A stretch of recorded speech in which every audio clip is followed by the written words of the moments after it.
Bien, donc nous allons maintenant enchaîner avec une deuxième table avec trois nouveaux doctorants qui vont nous présenter leur sujet de thèse. Alors cette table, nous l'avons intitulée Enjeux politiques d'une actualité brûlante. Et nous allons commencer par Javier Inisco Savesia, qui est notre trésorier de l'association, qui est actuellement doctorant en deuxième année sous la direction de Jesús Alonso Carvalles et la codirection de Coro Rubio Poves, professeur de l'Université du Pays Basque. Il est rattaché au laboratoire Améribert et plus précisément au CIREN. Son sujet de thèse s'intitule « Au-delà des frontières, l'extrême droite espagnole dans une perspective transnationale, 1966-2020 ». Et nous l'écoutons tout de suite nous parler de sa thèse, de ses recherches. Bon, merci à toutes et merci à tous, en présentiel et à distance. Et merci Manon pour cette présentation. Je voudrais d'abord dire deux mots sur mon parcours, parce que je travaille sur un sujet un peu différent du reste, assez différent. Mais je voudrais expliquer comment ça a été mon parcours. D'abord, je fais une licence en histoire en Espagne. C'était très bien passé. Mais après la licence, je me suis dit, bon, j'ai passé 4 années parmi des bouquins en train de lire, je me sentais comme sans vie, quoi. Et je me suis dit, bon, j'avais pas envie de continuer. Et je suis parti à Londres, en plein Brexit, du coup. Et là, j'ai passé une année à nettoyer des vaisselles, à travailler là-bas. Et là, j'ai récupéré l'envie d'étudier et de faire de la recherche parce que je me suis dit, bon, le contraire, c'est hyper fort. Et là, je fais un master à Madrid en histoire contemporaine. Et après, j'essayais de trouver une bourse. Parce que là, pour faire une thèse où on travaille, comme Rose Mélis, elle a raconté qu'elle travaille en même temps. Et ça prend plus d'années pour finir la thèse, où on a une bourse hyper difficile.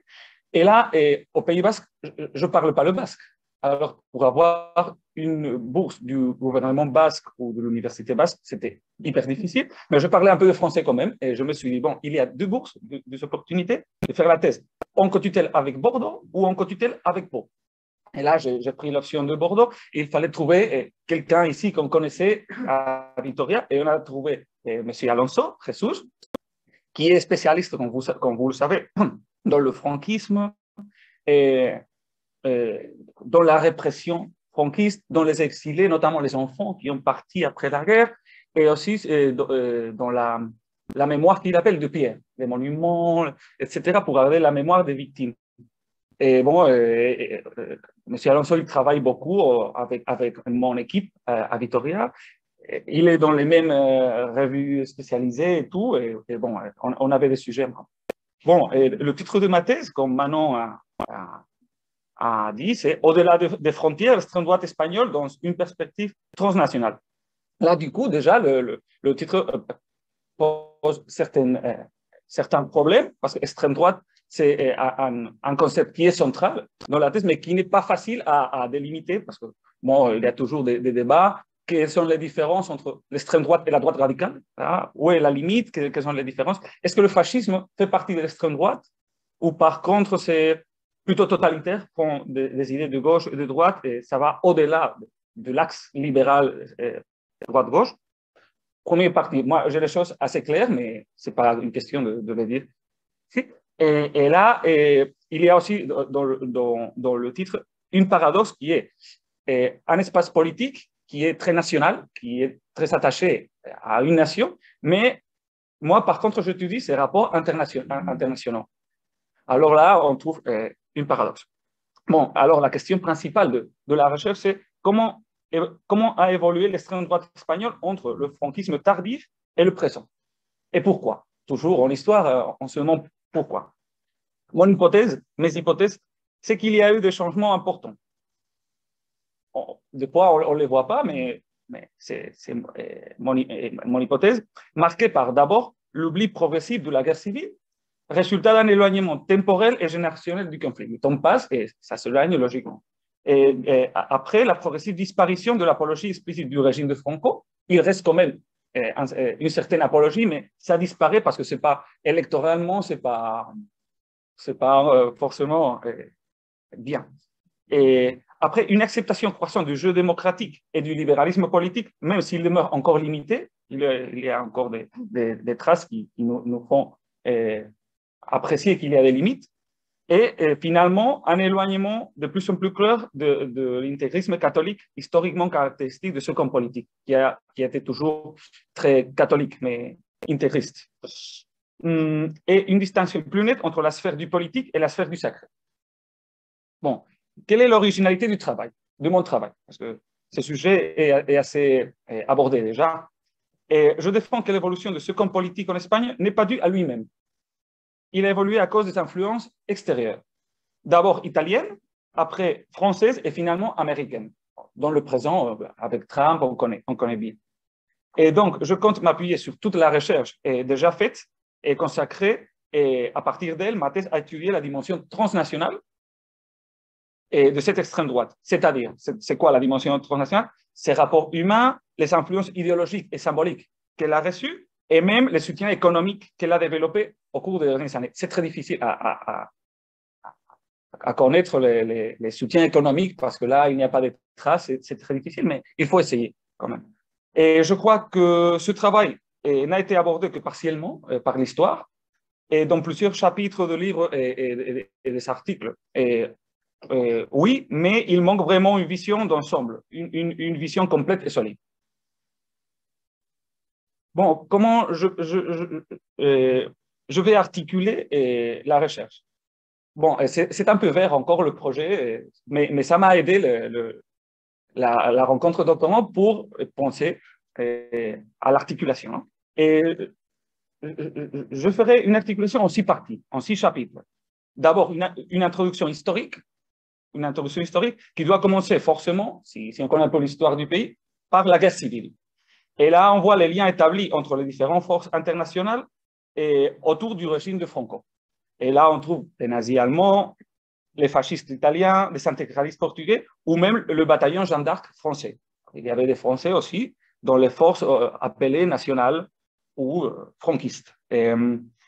Ensuite, cette introduction abordera les rapports entretenus par les régimes, une fois qu'ils avaient gagné la guerre, avec des organisations d'extrême droite européennes dans les années 40, 50 et 60, aussi bien à l'extérieur qu'à l'intérieur des pays. Il ne faut pas oublier, et ça c'est intéressant, qu'après la défaite de l'Axe dans la Deuxième Guerre mondiale, l'Espagne aussi, comme l'Argentine de Perón, a été le sanctuaire, le réfugié des fascistes et des nazis évadés.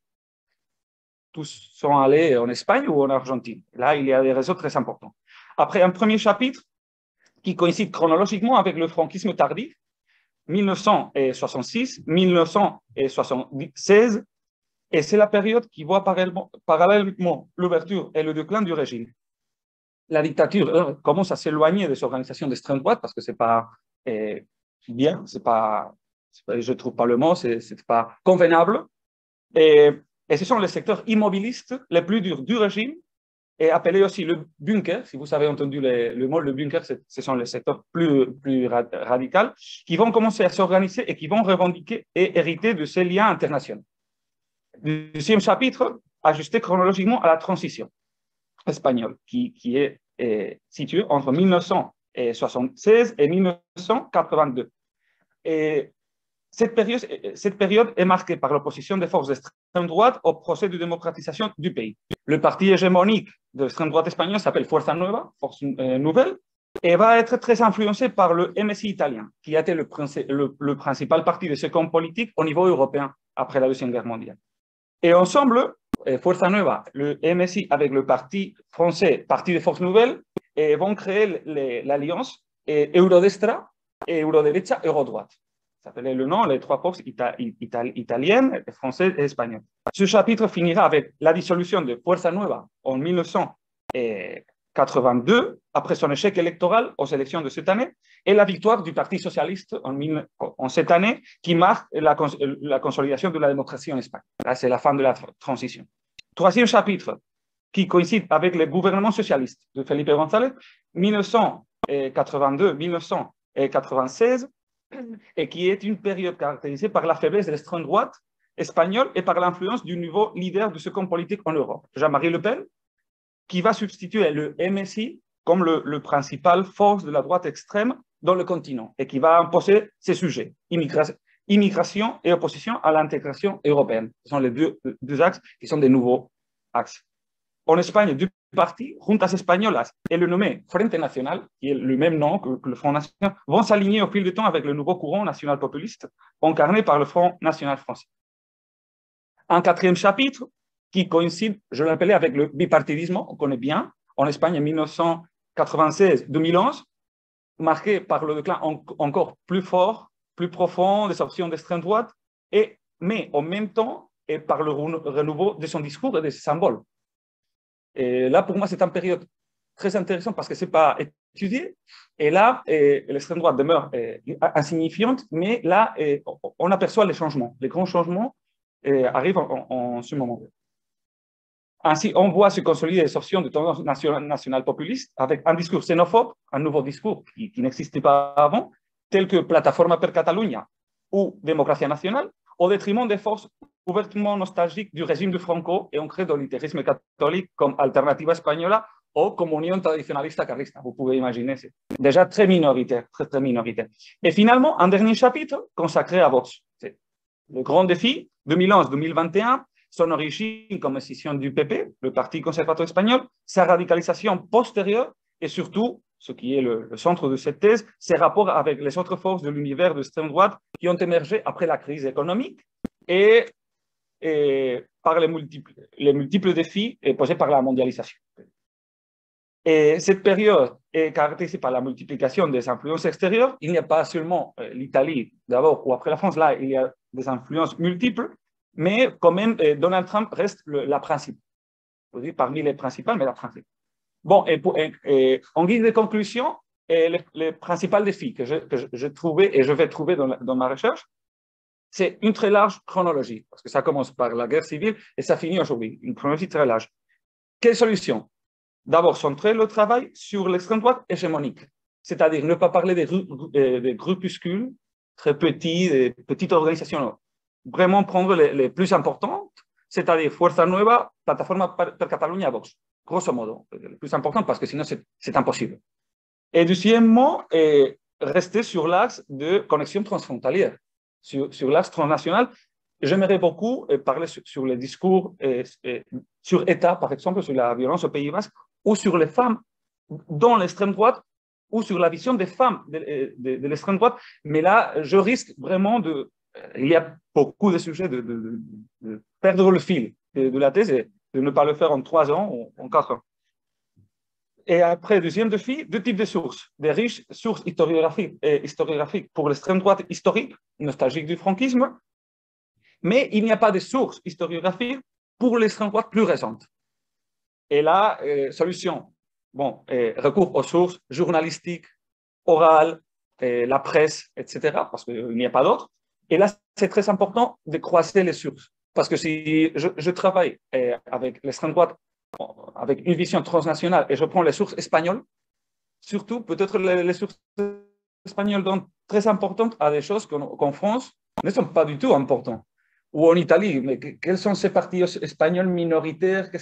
Alors, c'est très important de faire le contraste entre les 3 sources, espagnoles, mais aussi françaises et italiennes, en même temps, pour mettre les choses à sa place. Et finalement, le problème du temps présent, toujours, qui peut déformer ma vision analytique des processus historiques plus récents, parce que le présent, on se brûle, et ça peut influencer toute la vision historique. Et finalement, la nécessaire approche académique et par conséquent rationnelle et froide qu'un sujet de thèse de ces caractéristiques demande et qui n'est pas toujours évident à conserver. Et ça y est, c'est bon. Si.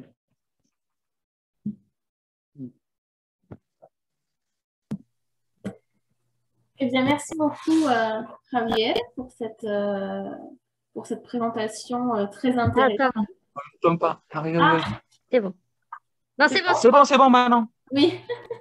Merci beaucoup, Javier, pour cette présentation très intéressante. Et c'est vrai que la perspective transnationale me paraît vraiment pertinente. Alors, Oui, merci beaucoup pour votre présentation, c'était super intéressant. J'aurais une question par rapport justement à l'actualité en Espagne.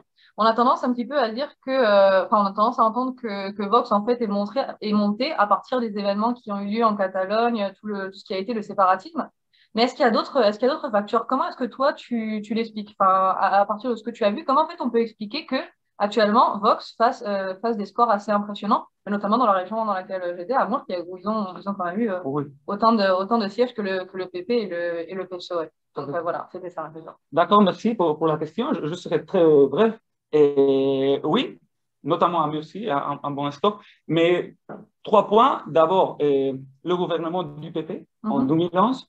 Et il y a des gens plus à droite dans le PP qui ont pensé que Rajoy avait jeté tous les drapeaux concernant les questions sociales, on va dire, le mariage homosexuel, le féminisme, qui avaient accepté tout ça. Et il y a des gens qui n'acceptent pas ça et qui ont café. Il y a un point social, moral, là.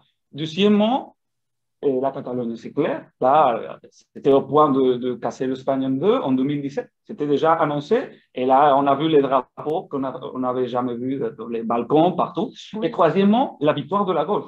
Parce que tout à fait, il faut connaître la politique toujours en contradiction avec l'autre. Et une fois qu'on a un gouvernement socio-communiste, comme on dit, c'est pas communiste, non, socio-gauchiste, là, la droite se radicalise davantage, beaucoup plus fortement. Ce sont les 3 points. Parce qu'en Espagne, l'immigration est très assumée et n'est pas trop forte. Alors, ce n'est pas une matière pour exploiter pour eux encore. Bon, ils l'exploitent quand même un petit peu. Oui, un petit peu. Dans le sud. C'est vrai que dans le sud, c'est ça. Il y a plus. Merci. Non, merci à toi. Et j'avais justement une autre question par rapport à ça, c'était, pardon, mais tu viens en fait de mentionner la Espagne de los balcones, c'est-à-dire qu'en Espagne, en fait, effectivement, il y a beaucoup de balcons, en fait, où on voit, en fait, le drapeau espagnol. Et malheureusement, et ça, c'est quelque chose que j'ai compris par la suite, mais en fait, afficher son drapeau ou avoir le drapeau, en fait, espagnol, mais en fait, c'est synonyme d'être fatsa. Enfin, c'est ce qu'on m'a expliqué à moi, d'accord? Ici, je crois qu'on l'a un petit peu moins en France, non? Ou on l'a un petit peu. Et ça, en fait, qu'est-ce que tu auras à nous dire là-dessus? Je sais pas, je sais pas, je pense que c'est pas un phénomène qu'on peut comparer avec, ou un peu moins peut-être. Non, il n'y a pas de drapeau qui s'affiche en France, hein. C'est très rare sur les balcons, encore moins sur les balcons. À la rigueur, pendant la Coupe du Monde.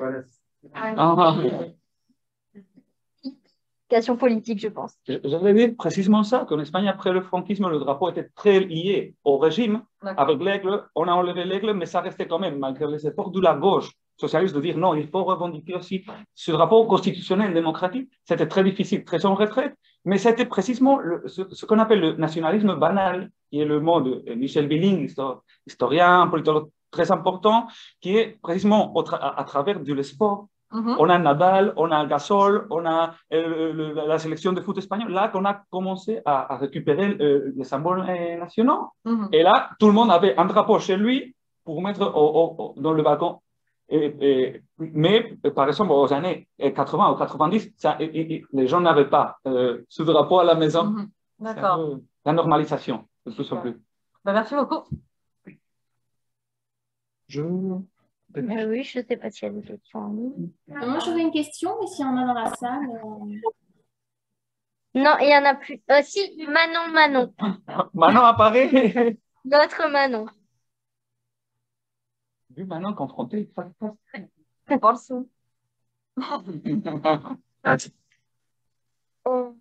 d'abord, merci beaucoup, Rafet, pour ta présentation. Moi, j'ai trouvé que c'était très intéressant et ça faisait beaucoup de bien de t'écouter entre doctorants. Je trouvais que c'était très clair comment tu avais problématisé dès le titre, tu faisais apparaître les tensions, l'originalité de ton sujet. Et je trouvais que tu avais une posture aussi très distanciée avec ta propre posture de chercheur, notamment quand tu disais que le temps présent, ça pouvait forcément influencer ta vision du passé.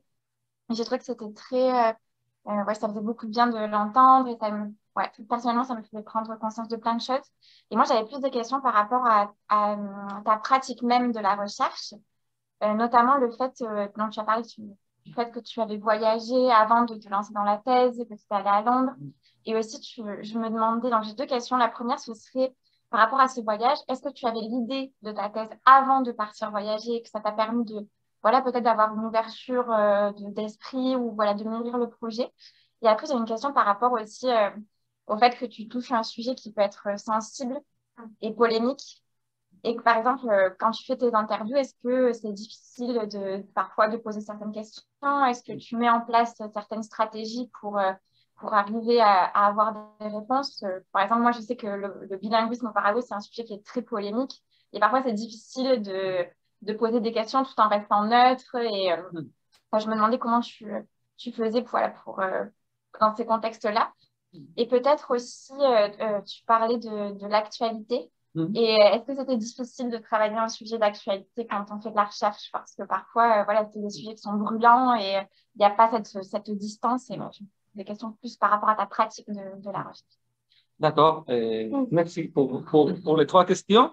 Malheureusement, je parlais l'autre jour dans les rencontres masterants de mon parcours et du fait que je ne vais pas être intelligent au début et je fais ce qu'on appelle en Espagne un TFM à la fin de la licence, tout à fait différent à mon sujet. Après, à Londres, je ne pensais pas tout ça. Et après, c'était pendant le master que je fais mon TFM, comment on dit la thésine, sur Trump, mais pas sur lui et sur son mouvement, sur ce qu'il y avait avant lui, où il s'est appuyé sur quels gens pour avoir une structure. Et c'était après, il est venu le sujet. Alors, assez récemment. Et au niveau des entretiens, je n'ai pas commencé. J'ai une liste, je prépare des entretiens, comment on dit, des fiches pour remplir. Et c'est en fait celui qui m'a donné l'idée de faire les fiches pour faire les enquêtes à distance. Et oui, je n'avais pas y songé. Non, mais j'ai un esprit tout à fait de laisser parler les acteurs. Moi, si je parle avec quelqu'un, il faut laisser parler. Il faut laisser s'exprimer, je crois, malgré si on n'est pas d'accord, mais suivre les acteurs. Et toujours dans ma thèse, je vais essayer de contraster les concepts et les mots académiques qu'on utilise et ces mots. Parce que ce n'est pas juste qu'on dit tout le temps extrême droite, alors que dit droite nationale. Alors, je veux mettre les deux. L'académie dit ça et eux disent ça. Il faut savoir, il faut pouvoir comparer. Et finalement, oui. Laisse-moi penser, c'était la question. Sur l'actualité, est-ce que c'est difficile de travailler sur des sujets d'actualité? Non, en fait, je viens de publier. En fait, je viens de publier 2 articles dans la presse espagnole sur le mouvement de Récemment. Et j'essaie de différencier. L'histoire, pour moi, c'est compliqué. Et l'actualité, pour moi, c'est aujourd'hui et hier. Avant, c'est déjà histoire, pour moi. Et essayer de différencier. Mais c'est vrai que de plus en plus, je note une divergence entre mon âme d'historien et aussi un âme que j'ai de journaliste, de chroniqueur. Mais bon, il faut rester historien pour l'instant. Pour la thèse. Merci. Merci, Manu. Merci beaucoup. Je te suis.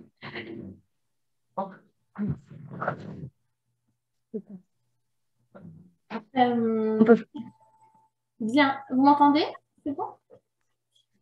Ok, alors nous allons poursuivre avec Julie Olivier, qui est agrégée d'espagnol, actuellement doctorante en 2e année sous la direction de Jesús Alonso Carvalles et la codirection de Isabelle Couton. Elle est rattachée au laboratoire Améribert et plus précisément au groupe Chispa et Sirène. Son sujet de thèse s'intitule Femmes, stéréotypes genrés et féminisme dans le flamenco actuel, perspectives historiques et études sociales, culturelles et politiques d'un art visuel et musical. Julie, nous t'écoutons. Merci Manon. D'abord, je voulais remercier l'association Avispa pour l'organisation de cette 2e rencontre doctorante, 2e session auquel j'ai déjà participé l'année dernière. Donc là, il s'agira pour moi de présenter un petit peu l'avancée de mes recherches, mes nouveaux questionnements et aussi un peu une évolution. Je me souviens, comme toute thèse, ça évolue. On sait un peu trop parfois. Alors, bon, déjà, je vais vous faire un petit résumé de l'objectif de ma thèse.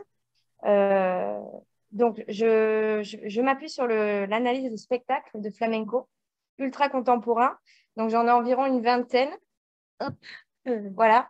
Donc ça, c'est les spectacles un petit peu que j'ai fait. C'est un petit peu mon corpus.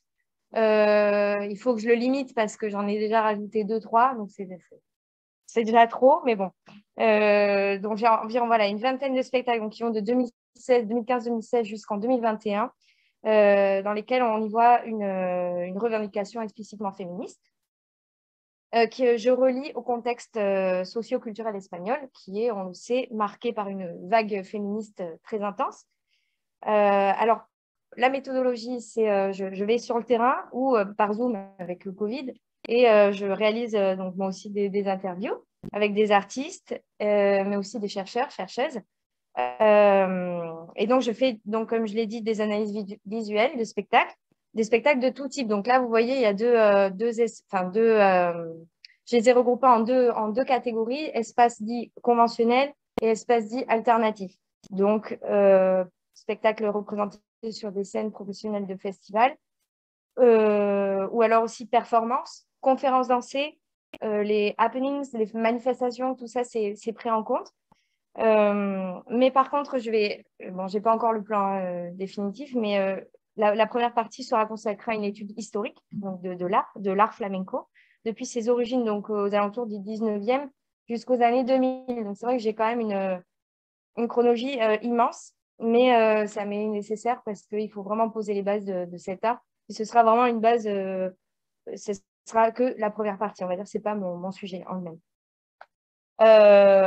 Et l'objectif, donc, il y en a un, c'est de montrer que le flamenco, même s'il est très étudié, il peut avoir un discours qui est revendicateur et qui n'est pas hermétique à ce qui se passe au sein de la société, en fait. Hein. Donc voilà. Alors, donc là, l'objectif aujourd'hui, c'est de vous parler un petit peu de mon séjour de recherche que j'ai effectué, donc un travail de terrain que j'ai effectué début d'année, septembre-octobre. Donc, petit aparté, vous devez sûrement le savoir, mais je le dis au cas où, l'école doctorale, elle propose des bourses à la mobilité internationale, donc de longue durée ou courte durée. Et il ne faut pas hésiter à postuler parce que ça peut aider quand on a l'occasion d'aller en terrain, quand la pandémie n'est pas là, ou du moins est en arrière-plan, il faut le faire, ça aide beaucoup. Et donc, voilà, moi, je vais vous présenter aujourd'hui ce dont j'ai ce séjour de recherche et qu'est-ce qui m'a apporté. Hop. Alors, bon, ça, c'est les spectacles. En fait, c'est des images de spectacles flamenco que j'étudie, en fait. Voilà, vous avez... donc, on va montrer comment on peut bouleverser des stéréotypes de genre, comment on peut mettre en scène des sujets encore tabous comme la menstruation, par exemple. Comment on va mettre en scène des violences de genre. Bon, c'est pas la bonne photo que je vous montre, mais bon, dans ce spectacle, la danseuse a vraiment la volonté de montrer comment on peut expliciter sur la scène par le corps et par le geste, par le mouvement, des violences de genre, des violences de genre. Voilà. Donc, qu'est-ce que ce séjour de recherche m'a apporté? Déjà, moi, je suis en deuxième année, je ne sais pas si je l'ai dit. Oui, mais donc en deuxième année, donc là, donc j'ai pas encore fait l'analyse de spectacle, mais j'en ai vu. Je suis allée donc à la rencontre d'artistes et de chercheurs. Donc j'ai vu, par exemple, je le montrerai après lors de l'autre diapo. Donc je suis allée à l'Institut andalou du flamenco de Séville. Donc ça, j'y suis allée, mais tout est sur Internet, donc c'est plus facile parce qu'avec le Covid, voilà, les accès sont assez limités. Bon, le musée de la femme dans le flamenco, c'était fermé. Voilà, les aléas de la pratique. Et en théorie, je devrais commencer à rédiger la première partie. Bon, voilà, c'est parfait. Hein. Voilà. Donc, je le disais, qu'est-ce que ça m'a permis? Donc, de voir des spectacles. Donc là, je vous ai mis et de rencontrer, interviewer des artistes. Donc, je vous ai mis un petit peu des extraits de ce que j'ai pu voir. Donc, le spectacle Cámara Abierta de Paola Comitre. J'ai pu interviewer Carmen Muñoz en Zoom parce qu'elle était en Catalogne. Bon, j'étais à Séville. J'ai pu interviewer Ana Morales sur son spectacle de Sin Permiso. J'ai pu aller voir aussi le spectacle Viva de Manuel Lignan, que je ne vais pas inclure dans ma thèse, mais dans lequel on met en scène le travestissement masculin, donc hyper intéressant. Et j'ai pu aussi interviewé Rosario Toledo à propos de son spectacle ADN, entre autres. Voilà.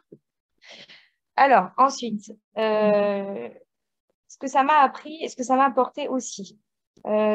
J'avais souvent tendance à me dire, est-ce que mon sujet est légitime? Est-ce qu'il est original, entre guillemets? Qu'est-ce que je vais bien pouvoir apporter, moi, dans ma thèse? Et donc, j'ai pu voir, par exemple, je vous montre un exemple du musée du flamenco de Séville, en fait, qui est très, très réputé. Et parce que voilà, le flamenco en Espagne, c'est étudié, vu et revu. Et je me suis dit, ben, je vais revenir au musée du flamenco et voir, maintenant que j'ai pris un petit peu plus de recul par rapport à mon sujet que je traite déjà depuis la première année de master, qu'est-ce qu'il en dit ce musée par rapport à ma ligne de recherche qui est le féminisme.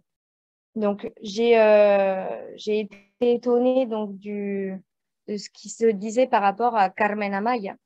Carmen Amaya, c'est une danseuse qui est connue pour avoir quand même mis à terre les stéréotypes associés au genre binaire, homme-femme, puisqu'elle a, voilà, ça n'a pas été la première, mais ça a été une des premières à utiliser le pantalon dans sa danse, par exemple, et à utiliser des pas qui avant étaient complètement réservés aux hommes.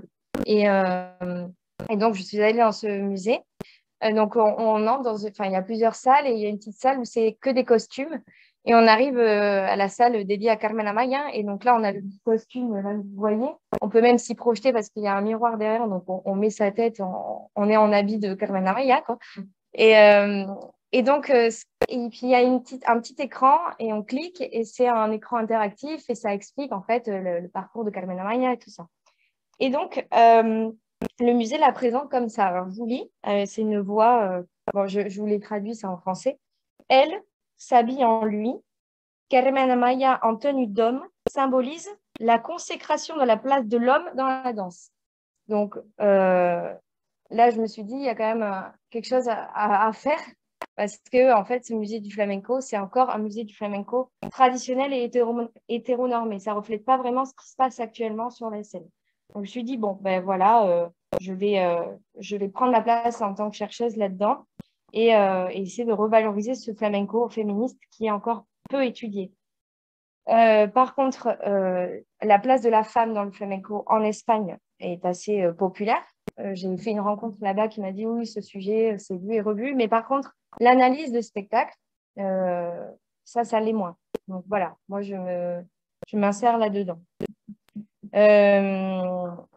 Par exemple, j'ai été à un repas entre critiques de flamenco, donc ils étaient tous journalistes.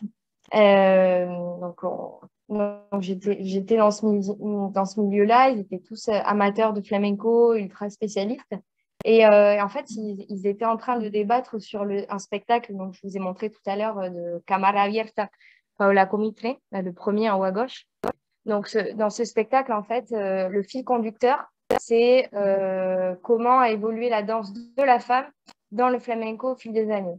Donc, elle fait des allusions, par exemple, à un ouvrage qui est Les 10 commandements de la danse parfaite pour l'homme viril dans le flamenco. Et donc, elle reprend ça en tant que femme et voilà, elle le met en scène. Et moi, ça m'a frappée. Je me suis dit, ah ouais, ça, c'est super. Donc, je l'ai inclus dans mon corpus. Et donc, ils débattaient de ça entre eux lors de ce repas. Et je me suis aperçue qu'en fait, ils débattaient sur des aspects esthétiques. Comment elle a fait pour exécuter sa danse? Est-ce que ça a été digne de son niveau ou pas?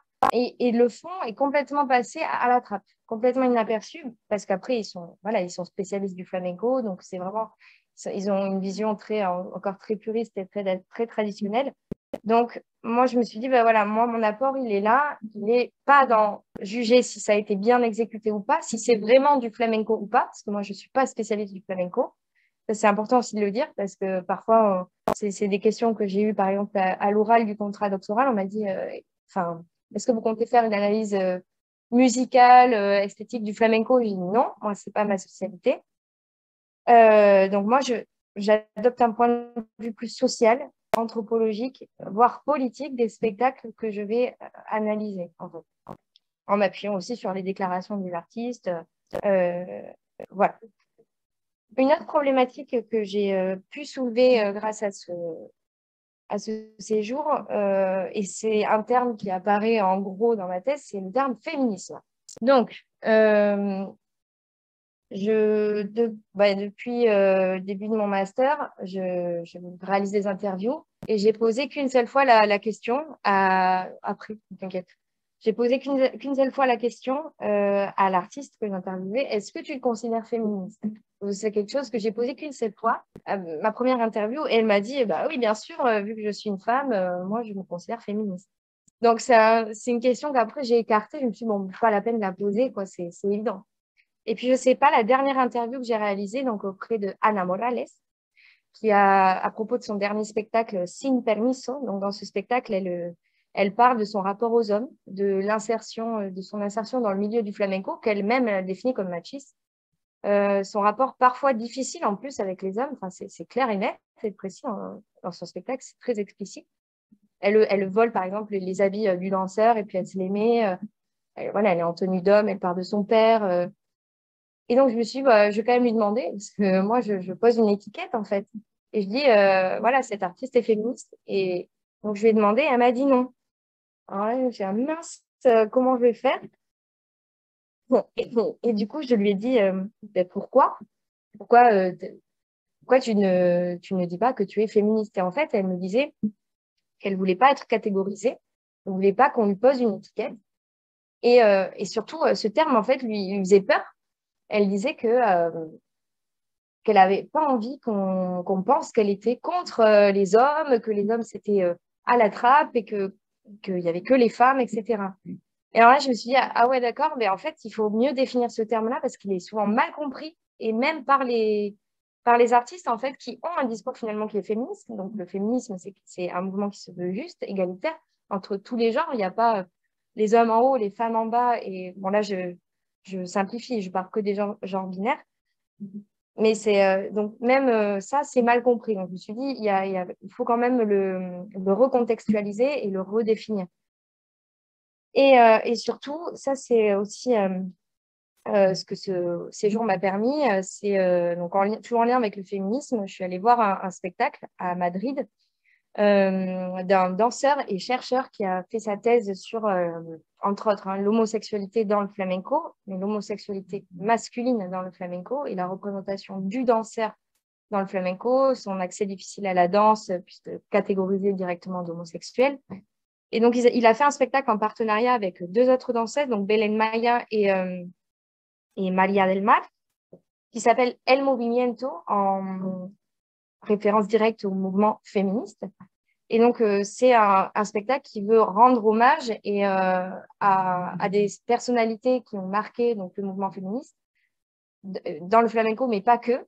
Et ils reprennent, par exemple, deux chansons explicitement féministes interprétées par exemple, l'Argentine, qui est aussi une danseuse de flamenco, mais qui n'est pas connue pour ça, mais qui est connue pour, encore une fois, sa danse, voilà, son apport esthétique dans le flamenco.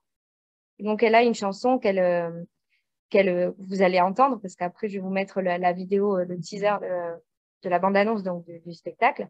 Et donc, elle interprète cette chanson qui est explicitement féministe en 1935. Il y en a même une autre encore plus ancienne, 1931. En fait, avec beaucoup d'humour, vous les allez le voir, ils disent que le féministe n'est pas à la mode, en fait. Ça a toujours été là, ça a toujours existé. Il faut encore se battre, entre guillemets, pour dire que même dans le flamenco, en fait, ça y est, quoi. Et donc là, c'est des spectacles que je suis sûre, les critiques que j'ai rencontrés me diraient non, ça, c'est pas du flamenco, puisqu'ils n'ont même pas les habits, ils ont juste les chaussures, entre guillemets. Donc voilà, donc j'ai voulu vous montrer cette vidéo pour que vous puissiez voir le genre de spectacle que j'analyse. Donc ça, c'est un spectacle dit alternatif qui mêle conférences dansées, performances, et donc pour montrer aussi ce qui se fait actuellement, puisqu'il date de 2021, ce spectacle. Donc, ouais.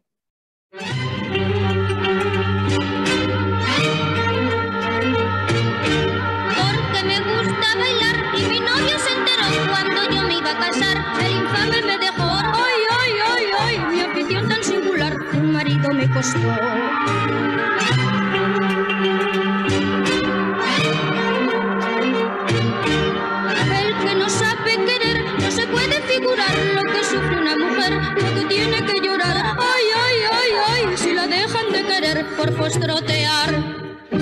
Sola en la vida, soltera y sola en la vida, por una mala partida, ladrón, voy a morir. No, venga alegría, señores, venga alegría, quiero bailar. Voilà. Bon, eh bien, merci beaucoup, Julie. Bon, c'est sûr que c'est une thématique, moi, qui me parle beaucoup. Moi qui ai vécu en Andalousie, qui ai dansé le flamenco et qui travaille dans mes recherches beaucoup sur l'Andalousie. J'aurais une question et après, peut-être qu'on peut passer aux questions de la salle, s'il y en a aussi. Oui. Oui. Alors, j'aurais une question. Ces artistes donc contemporains, est-ce que certains mêlent dans leur pratique et le flamenco traditionnel et le flamenco contemporain, ou tous ont choisi finalement d'aller vers une des deux pratiques? Et merci pour la question. Ça dépend. Ça dépend. Par exemple, Ana Morales, elle met le flamenco le plus traditionnel avec, par exemple, la danse contemporaine. Mais encore une fois, c'est quoi le flamenco traditionnel finalement? Parce que ça évolue. Donc, même, enfin, le flamenco qui est traditionnel aujourd'hui pour nous ne l'était pas à l'époque. À l'époque, il était contemporain. Donc, en fait, c'est ça. On va dire que on reconnaît des pas de flamenco plus oui traditionnels, si on peut dire, et des pas un peu plus qui sortent de l'ordinaire, comme on vient de le voir par exemple dans cette représentation en fait. Donc ça, en fait, ça dépend vraiment de l'artiste, de ses goûts, de sa formation aussi qu'il a reçue. Ça dépend. D'accord. Et j'imagine que le public n'est pas le même. Si? Non, ça dépend. Mais en fait, par exemple, là, c'était une petite salle, donc il faut un public qui soit plus ouvert et, euh, et qui ne s'attend pas à voir en fait du flamenco dit pur, entre guillemets, traditionnel. Donc, c'est vrai que ce spectacle est moins représenté qu'un spectacle de plus grande envergure, comme pourrait l'être un spectacle représenté sur un festival, par exemple, avec beaucoup de public. Voilà, beaucoup de représentations à l'étranger. Par exemple, ce spectacle, il sera, à mon avis, il sera pas, peut-être, hein, mais il va rester en Espagne, dans des petites salles. Voilà, des espaces alternatifs. Mais c'est une volonté de l'artiste hein, aussi. D'accord. Et justement, ce flamenco contemporain, est-ce qu'il ne serait pas plus élitiste? Parce que quand je pense à l'art contemporain en général, il ne se veut pas élitiste, mais pourtant le fait est qu'il est élitiste, puisque tout le monde ne comprend pas ou ne s'intéresse pas à l'art contemporain, comme quand on va voir une exposition sur le 18e ou le 19e siècle. Bon, bah forcément, les œuvres parlent plus hein, à un public, on va dire, populaire, ou en tout cas de non-connaisseurs. Et est-ce que ce ne serait pas la même chose pour ce flamenco contemporain? Est-ce qu'il ne serait pas élitiste finalement? Oui, c'est une bonne remarque. C'est vrai. En fait, c'est élitiste malgré lui parce que ben, les scènes des grands festivals ne veulent pas forcément représenter ce genre de flamenco. Donc, forcément, une relation de cause à effet oui, ça provoque ça, mais je pense que c'est dommage, c'est sûr. Mais oui, c'est une bonne remarque. Mais je n'ai pas de réponse, entre guillemets, parce que c'est peu représenté aussi. Donc, bon. D'accord, bon, bah, écoute, merci beaucoup. Y a-t-il d'autres questions? Peut-être dans la salle? Oui, moi. Oui, pour rebondir sur pas cette dernière question, mais l'autre d'avant, qui était sur c'est représenté dans des petites salles en Espagne, ça sortira pas d'Espagne. J'ai vu un moment que tu avais dans ton corpus États-Unis. Et je me demandais si ce flamenco féministe que tu vois émerger en Espagne, est-ce que tu sais s'il s'insère peut-être dans un mouvement plus large, européen, voire international, où on voit peut-être du flamenco féministe émerger aussi à l'étranger, ou peut-être le flamenco féministe comme une pierre à l'édifice d'un art féministe qui se développerait actuellement au XXIe siècle. Et puis, on voit que c'est une certaine génération qui est représentée quand même, je sais pas, 30 ans, un peu plus, 30-40. Ouais. Mais là, celui de États-Unis, c'est un court-métrage, en fait, qui a été réalisé pendant la pandémie d'une artiste qui est espagnole, mais qui habite là-bas. Et aussi Belén Maya qui est aux États-Unis. Et par exemple, en Angleterre, il y a un festival dédié à ce type de flamenco alternatif. Donc c'est vrai que c'est pas cantonné qu'à l'Espagne. C'est vrai que ça s'inscrit ça s'inscrit dans une mouvance plus large, voilà. Et c'est vrai que bon, moi je reste à l'Espagne, quand on est à l'Espagne, mais c'est vrai qu'il y a du flamenco féministe même donc en Angleterre, aux États-Unis avec Belén Maya et Laura Sanchez avec son court-métrage. Donc et même par exemple Patricia Guerrero qui est allée en Russie à représenter ce flamenco. Donc et il y en a aussi en Allemagne. Donc oui, c'est international. Vas-y, oui.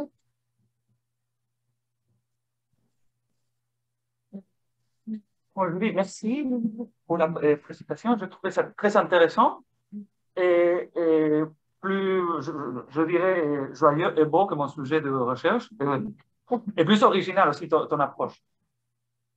Et j'ai beaucoup aimé comment tu as allié le mouvement féministe en Espagne qui est très puissant avec le nouveau flamenco, on peut dire, flamenco d'avant-garde ou féministe. Et ça explique aussi la réaction, ça fait partie de l'explication de Vox. Pourquoi? Parce qu'il y a un mouvement féministe très puissant et là, ça fait réagir. Ça. Et bon, question, est-ce que tu vois si les artistes du flamenco actuel revendiquent des figures du vieux flamenco et quelles figures ne revendiquent-ils pas? Et après, et pour finir, une remarque peut-être. Et oui, je crois que ça serait intéressant de voir ces difficultés. Ne pas seulement d'analyser comment il évolue, mais aussi ces difficultés de réaction qu'il a déjà exprimées, mais quelle partie... La réception. La réception. Et quelle partie du flamenco est, comment tu as dit, pur, entre guillemets, ou traditionnel, accepte le nouveau flamenco? Et quelle partie non? Oui, merci beaucoup. Pour la première question, oui, beaucoup d'artistes revendiquent, s'inscrivent dans une lignée générationnelle. Par exemple, il y a Olga Pellicet qui a dédié un spectacle à la figure de Carmen Amaya. Donc ça, c'est une figure qui est vraiment reprise. Il y en a d'autres, il y a la Trentina, Lola Flores, voilà, donc ça, c'est des figures revendiquées. Et des figures qui ne revendiquent pas, j'en ai pas vu pour l'instant, ou qui sont, ou en tout cas, silencieux. Bon, à ils sont silencieux, ils ne sont pas revendiqués, on ne parle pas. Non, non. Pour l'instant, j'en ai pas croisé. Mais si je le croise, je le fais. Mais plus des figures qui sont revendiquées, en tout cas. Ou on rend hommage parce qu'elles ont parfois été oubliées, ou on les revendique pour d'autres aspects auxquels on n'avait pas pensé ou qui n'avaient pas été étudiés. Donc, ouais. Et ensuite, oui, pour la réception, oui, ça c'est prévu aussi une étude de la réception. Comment sont accueillis ces nouveaux spectacles? Dans quelle scène? Est-ce que c'est représenté ou pas? Ouais, ça c'est prévu. D'accord, merci. Merci à toi. Nous allons maintenant écouter Suzy Mifungsima, qui est actuellement... Vous m'entendez? C'est bon? Oui. Oui, qui est actuellement doctorante en 2e année sous la direction de Jesus Alonso Carvalles. Elle est rattachée au laboratoire Améribert et plus précisément au CIREN. Son sujet de thèse s'intitule « La Guinée équatoriale entre l'Espagne et la France, enjeux culturels, économiques et diplomatiques ». Suzy, la parole est à toi pour nous parler de tes recherches. Merci Manon. Bonjour à tous et à ceux qui sont connectés, bonjour. Je tiens d'abord à remercier le groupe Avispa pour le privilège qu'ils me font de prendre part à cette rencontre. Il faut dire que c'est la première rencontre à laquelle je participe, on va dire rencontre de doctorants. Comme vous venez de le dire, maintenant, je travaille sur la Guinée équatoriale à travers les enjeux de son appartenance à deux espaces géopolitiques, notamment l'hispanophonie et la francophonie, symbolisés dans le sujet par la France et l'Espagne. Nous allons analyser ces enjeux à trois niveaux, au niveau culturel, économique et diplomatique. Il faut dire qu'à la base, c'est vrai, je travaille avec M. Alonso, il n'est pas spécialiste des questions de Guinée équatoriale. J'envisageais une codirection, mais vu les conditions particulières de mon arrivée en France, je n'ai pas pu m'inscrire dans l'autre université.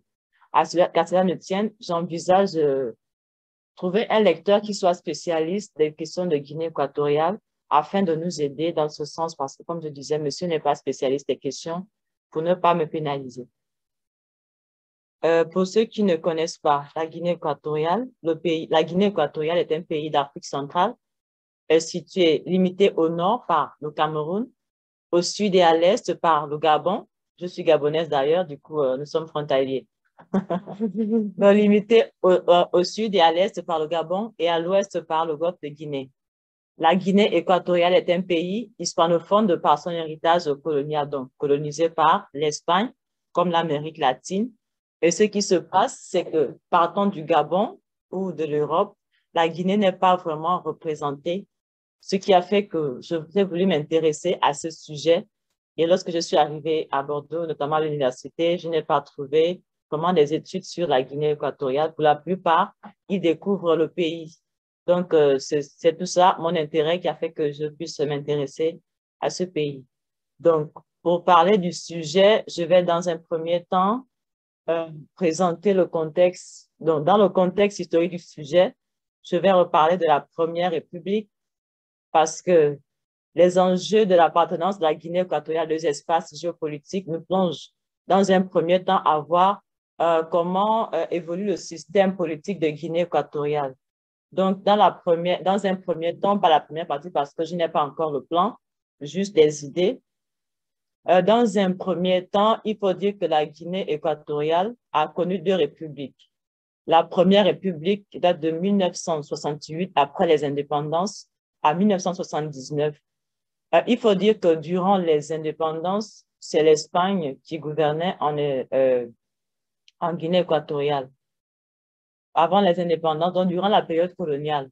Donc, c'est l'Espagne qui agissait en Guinée équatoriale. Donc, sa culture était diffusée dans ce pays.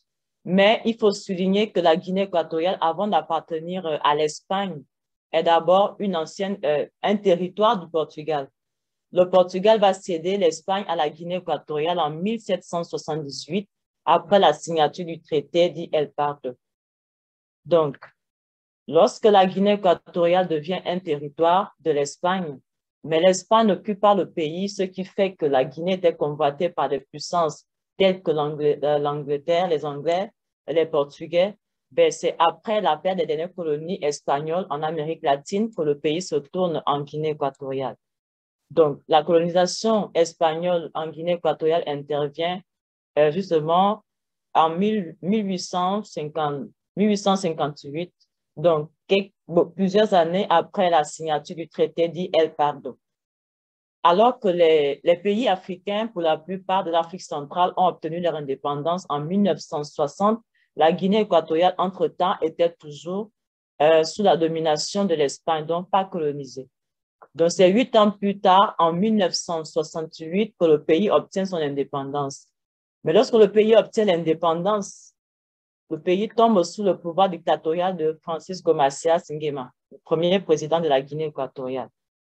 Donc, cette dictature au niveau des relations avec l'Espagne, les relations diplomatiques avec l'Espagne, la crise de 1969 rend les liens entre la Guinée équatoriale et son ancienne puissance dominatrice.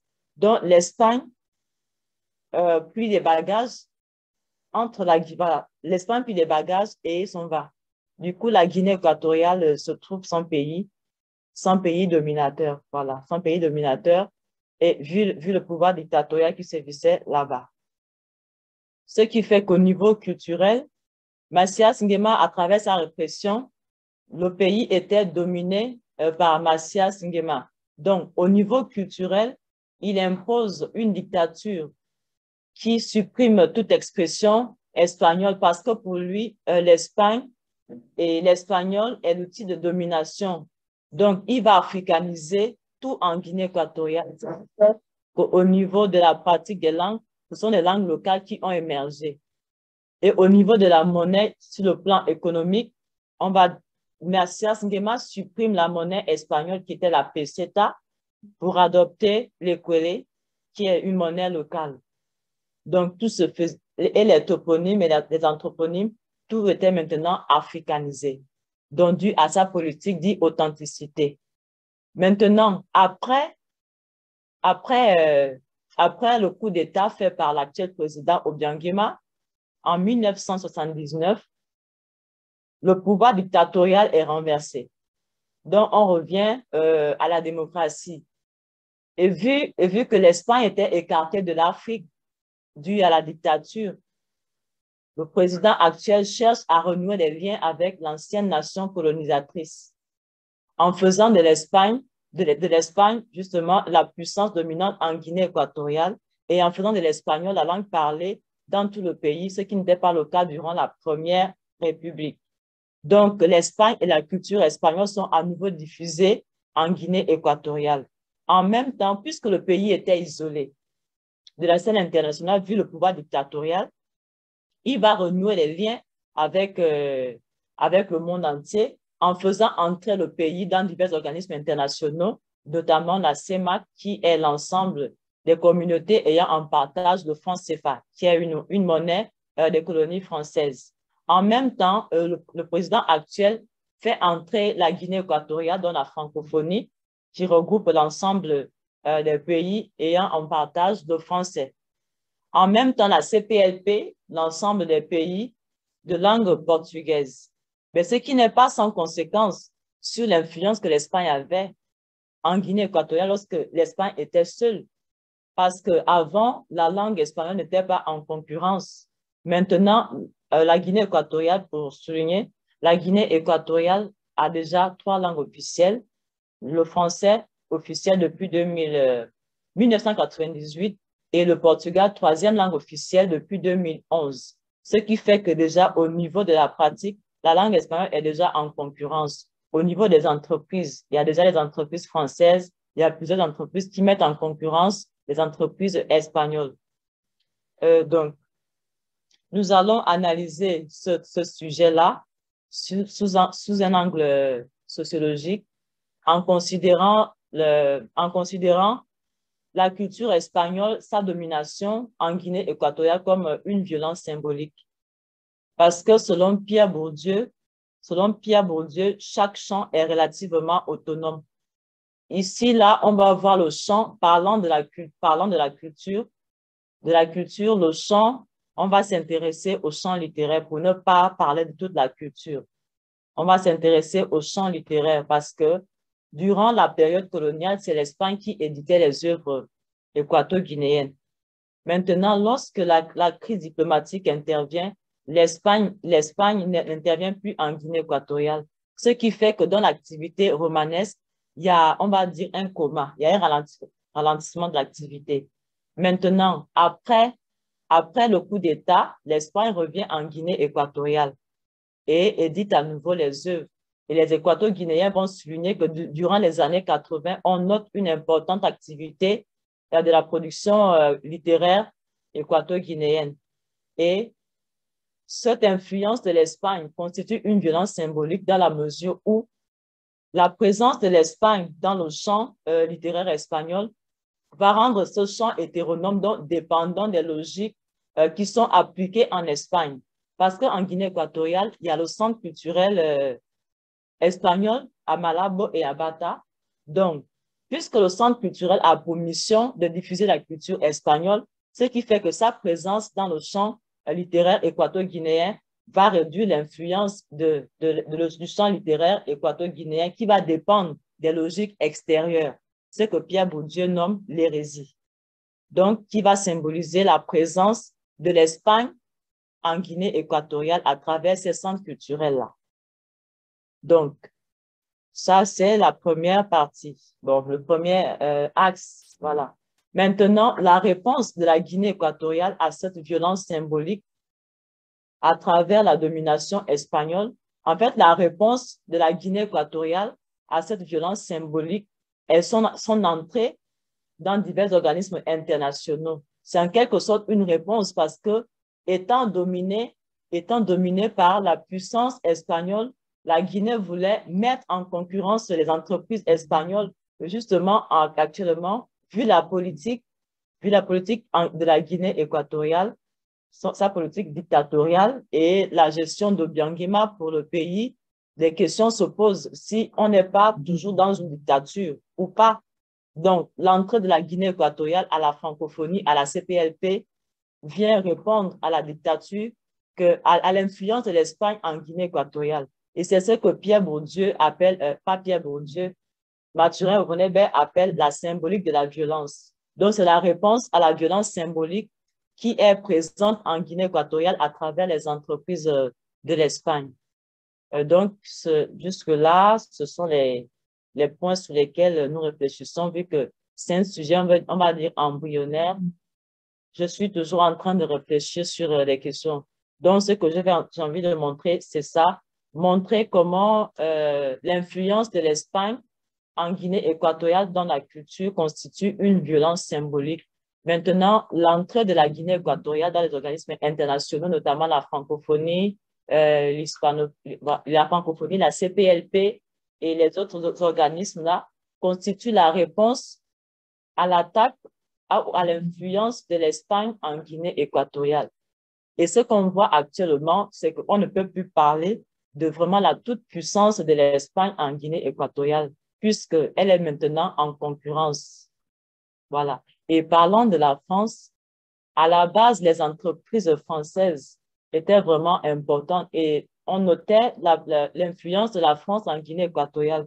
Mais maintenant, à cause des problèmes des biens mal acquis du 21e siècle, la puissance de la France en Guinée équatoriale, bien que le français soit la seconde langue officielle, cette influence-là est remise en cause parce qu'il y a une crise diplomatique actuellement en France, entre la France et la Guinée équatoriale, mais qui n'est pas vraiment dévoilée, qui est masquée sous l'effet des biens mal acquis.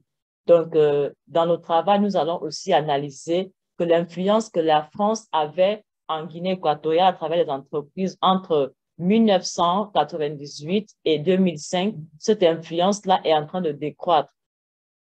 Donc, c'est ce que nous allons montrer dans le travail. Voilà, c'est tout.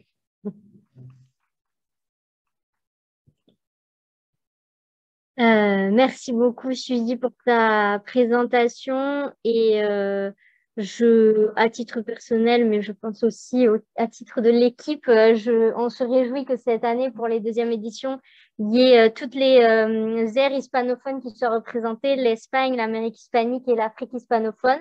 On espère que lors de la troisième édition, il y aura également des ludictes. Ce serait super. Et donc, j'ouvre l'espace de questions, que ce soit dans la salle ou en ligne. N'hésitez pas en ligne également à poser des questions. Oui, Clara.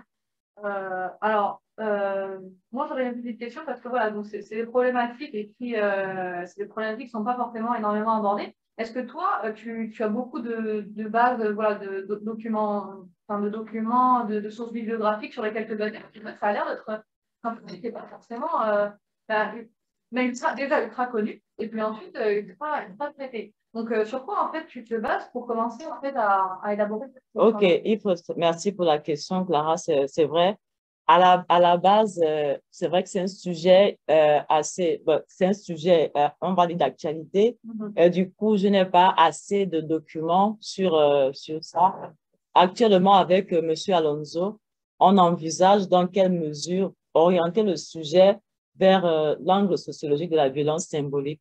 Parce que parler des biens mal acquis, c'est un sujet d'actualité et on n'a pas accès aux archives. Ce qui fait que je suis un peu perdue. Donc, on est en train de reformuler le sujet, mais je tenais à présenter parce que, voilà, pour me faire connaître.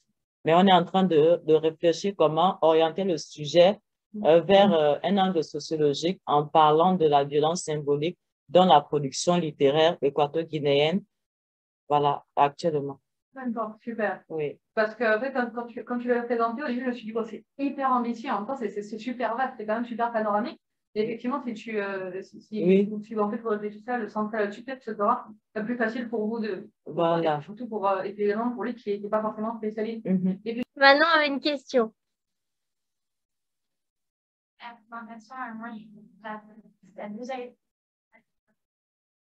Que tu sois avec nous et que tu partages tes recherches avec nous. Et c'est pas très intéressant aussi quand tu as parlé de la présentation, cet agissement aussi quand tu parles des différents champs et de notre préciser en fait la lecture. Et c'est vrai qu'on voit à quel point c'est riche, que tu pourrais faire 10 000 thèses en fait, il faudrait les nombreuses années, mais l'excellence c'est hyper intéressant. Et c'est hyper intéressant aussi quand tu sais qu'il y avait une violence symbolique, ensuite il y avait des réponses en fait à cette violence-là. Donc, tu as parlé beaucoup des rapports alternatifs, on fait une réponse aussi en partant par. Exactement. Et Portugais, je me demandais s'il n'y avait pas aussi une autre réponse qui pourrait être celle d'un retour en fait aux langues locales. Peut-être, est-ce qu'il y a ce phénomène aussi en Guinée équatoriale? Ok. J'avais dû sur la pratique de la recherche, mais est-ce que par rapport au biologie, tu avais, voilà, quand je dis difficile, peut-être un travail sur le terrain, est-ce que tu aimerais un peu plus tard? D'accord, merci beaucoup pour les questions. Déjà, pour commencer, la Guinée équatoriale, parlant de la réponse au niveau du retour aux sources, oui. Il faut dire que l'espagnol, c'est vrai que c'est la langue pratiquée dans l'administration, sur le papier, mais je n'ai pas eu le temps de faire le terrain, mais puisque la Guinée équatoriale est un pays frontalier, quand je partais, en fait, j'étais un peu plus jeune, ce qui se passe sur le terrain, c'est que la majorité, 80% de la population, parle le fan, qui est une langue locale. Ce qui fait que même dans l'administration, c'est dans les papiers qui parlent espagnol, mais la plupart, même dans la pratique, on peut noter les interférences phoniques dans la manière de réaliser l'espagnol. Ce qui fait que ça, c'est aussi une autre réponse de l'influence de l'Espagne en Guinée équatoriale. Donc, et même la Constitution intègre les langues locales dans la culture nationale, la Constitution de Guinée équatoriale, ce qui n'était pas durant le temps de Macias Nguema. Donc, la Constitution actuelle intègre les langues locales dans la culture et dans l'éducation. Dès le base de la maternelle, on commence déjà à apprendre des langues locales. Ce qui fait que ces enfants-là, peut-être 10 ans plus tard, bon, ils ne parleront qu'enfant et ils n'écriront qu'aussi enfant. Donc, c'est déjà une autre réponse de cette influence-là. Oui. Maintenant, parlant de terrain, c'est vrai que c'est difficile. Je n'ai pas eu le temps de voyager. Déjà, je suis arrivée ici en retard. J'envisage de voyager. Une fois, je vais mieux construire le sujet parce que je n'ai pas encore de problématique. Donc, je suis encore en train de réfléchir là-dessus. Comment voyager et envisager les entretiens semi-directifs, comme je disais à Javier, oui, et faire un tour à l'ambassade de Guinée à Paris pour voir. Et je suis en train de chercher des contacts, pas forcément ceux qui sont là en France, les Équato-Guinéens qui sont même sur place, qui peuvent m'aider à mieux comprendre les sujets de Guinée équatoriale. Et ceux qui sont en Espagne également. Oui. On va peut-être passer à la table suivante et la dernière. Excusez-nous encore du retard, mais on arrive à la dernière table.